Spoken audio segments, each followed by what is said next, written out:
Hai guys, jumlah ETH di exchange berada di titik terendahnya selama beberapa tahun terakhir ini. Apa indikasinya dan apakah ini bisa menjadi pemicu alt season untuk terjadi? Kita akan lihat analisa di video kali ini dan ada juga analisa technical Bitcoin, Bitcoin dominance, Ethereum, ETH, Bitcoin. Nama saya Kalbi dan saya menyajikan informasi seputar fundamental, technical, dan on-chain analysis. Klik like dan subscribe untuk mendukung channel saya. Bitcoin di time frame daily-nya kemarin close dengan merah setelah dia sampai ke daerah atas daripada parallel channel ini di harga 24.400-an, dan seperti prediksi akan ada rejection terlebih dahulu, tetapi kita tidak jatuh terlalu dalam. Sekarang kita sideways di sini-sini saja, dan berhubung juga kemarin itu adalah hari liburnya Amerika Serikat, Memorial Day, akan dibuka lagi pada malam hari ini, yaitu di pagi di Amerika. Malam ini kemungkinan akan bisa mulai volatile lagi untuk harga Bitcoin. Dari indikator kita lihat kalau ini dalam posisi bullish, tetapi secara pola yang terbentuk ini belum melakukan breakout daripada parallel channel atau bull flag ini. Baru adanya breakout dan close retest kemudian bisa naik ke atas, ini mengkonfirmasi bahwa kita akan ke daerah yang lebih tinggi yaitu 30 ribuan. Gagal untuk breakout daripada pola ini, maka mungkin akan retest daerah tengah ini yang selama ini menjadi daerah support dan resistance, dan kalau gagal bertahan di sini maka ada kemungkinan bisa ke daerah 25.200 sampai 24.800 sampai 24.600. Posisi Bitcoin dominance sendiri kemarin ada sedikit penurunan, masih berada di dalam pola triangle ini, tidak ada banyak perubahan di Bitcoin dominance. Kalau tembus ke atas atau tembus ke bawah daripada pola triangle ini, baru kita bisa tahu arah selanjutnya untuk Bitcoin dominance. Yang pasti ketika dia breakdown ke bawah, maka akan bagus untuk ETH dan altcoin. Sebelum kita ke soal Ethereum, kita akan lihat mengenai berita yang ada di Bali ini, di mana turis-turis mancanegara khususnya tidak suka dengan pelarangan penggunaan kripto sebagai alat pembayaran ya. Di mana pemerintahan Bali itu baru saja melarang adanya pembayaran menggunakan kripto untuk jasa dan produk yang diperjualbelikan di sana. Mengingatkan kepada turis-turis agar rupiah Indonesia adalah satu-satunya alat pembayaran di Bali. Beberapa turis itu tidak suka dengan keputusan ini karena sebelumnya itu banyak pembayaran menggunakan kripto yang terjadi di Bali. Nah, mereka berkata kalau mereka tidak akan visit atau berwisata ke Bali lagi. Kalau tetap nakal, tetap menggunakan kripto sebagai alat pembayaran, maka mereka akan ditindak dengan tegas ya teman-teman. Mereka bisa kena beberapa hukuman seperti deportasi, penalti kriminal, dan juga sanksi administratif. Ditambah lagi kalau misalnya ada bisnis usaha yang menerima kripto sebagai alat pembayarannya, maka akan dihukum dan dipaksa untuk menutup operasional mereka. Ada tanggapan yang beragam dari komunitas kripto, beberapa itu bilang ini masuk akal, tetapi di pihak yang lain mereka bilang ini bisa menurunkan pendapatan untuk masyarakat di sana yang menggantungkan pekerjaannya atau usahanya itu terhadap pariwisata di Bali. Berdasarkan penelitian, pariwisata menyumbang sebesar 28% dari pendapatan Bali. Jadi, mungkin ini bisa memberikan penurunan kepada pendapatan di Bali, tetapi menurut saya tidak akan signifikan.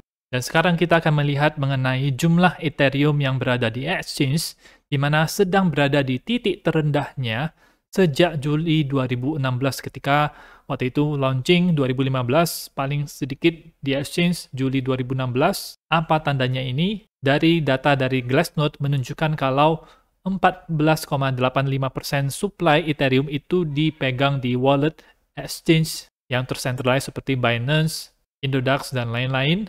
Berbeda dengan bull market di tahun 2021, jumlah Ethereum di exchange itu sangat tinggi, yaitu sekitar 25-26%. Nah, biasanya jumlah yang sangat rendah di exchange ini adalah tanda yang bullish, karena artinya supply di exchange itu sedikit, jadi ketika orang yang mau beli, tidak banyak yang menjualnya.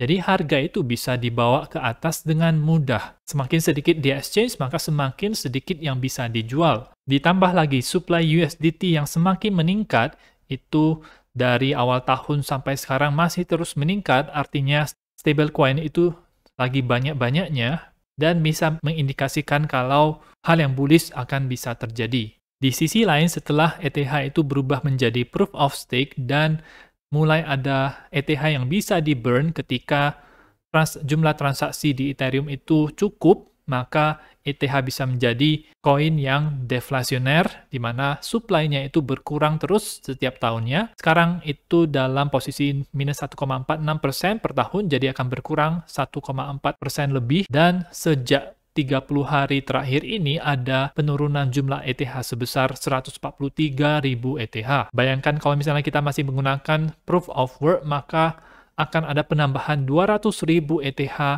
di supply-nya, atau inflasi sebesar 2% per tahunnya. Ini juga menunjukkan kalau transaksi itu sedang ramai-ramainya, memang tidak seramai, memang mungkin tidak sepuncak atau seramai di tahun 2021, tetapi ini adalah salah satu indikasi awal di mana bull market itu bisa mulai terjadi ya. ETH yang di staking itu juga semakin bertambah karena adanya Shanghai Upgrade yang memungkinkan ETH tersebut bisa di WD kapan saja. Jadi ini ada fleksibilitas yang diberikan kepada investor, boleh tarik kapan aja, jadi lebih fleksibel buat investornya. Ya sudah, investor akan taruh ETH-nya. Kalau misalnya ada apa-apa, tinggal bisa ditarik saja, aman. Beda dibandingkan dengan sebelum Shanghai Upgrade dilaksanakan, ETH harus disimpan di situ terus, resikonya itu lebih tinggi. Dan kalau kita melihat chart ini, yang warna biru ini adalah jumlah ETH yang disimpan, ETH yang terdeposit mencapai 20 juta lebih, dan validator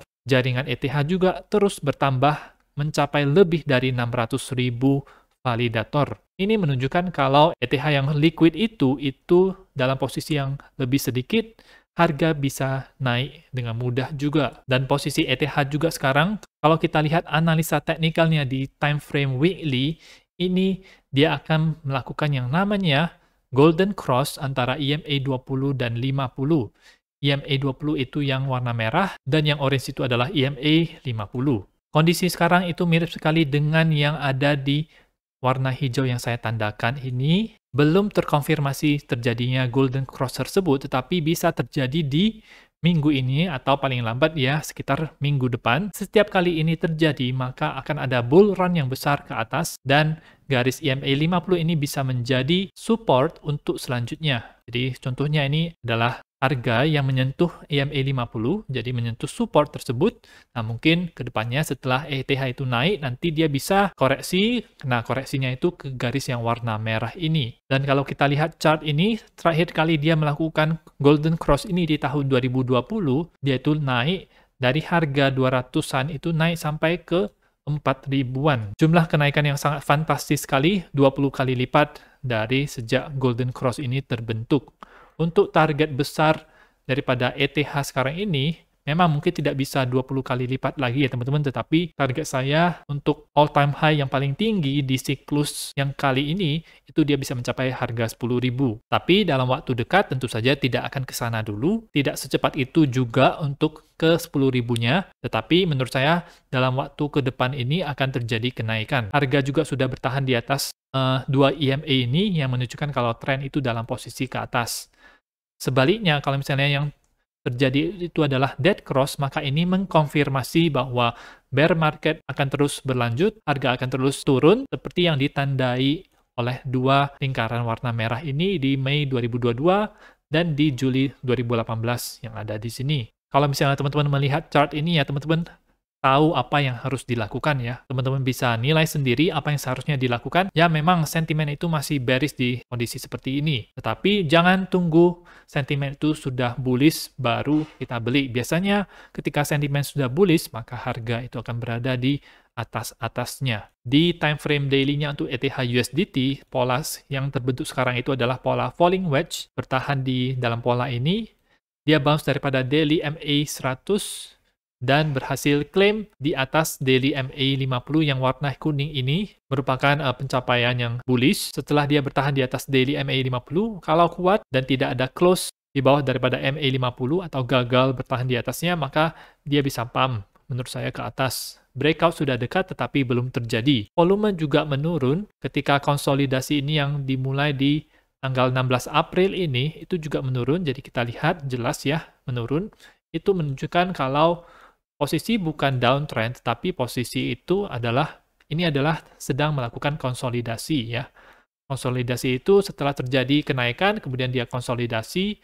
Nah, setelah konsolidasi selesai, maka ekspektasinya adalah dia bisa melanjutkan kenaikan lagi ke atas. Untuk di tahun ini saya target harga Ethereum setidaknya dia bisa ke daerah 2.200 lebih. Dan ada chart ETH Bitcoin yang menurut saya lebih menarik ya teman-teman, karena ETH Bitcoin ini adalah perbandingan antara ETH dan Bitcoin mana yang lebih kuat.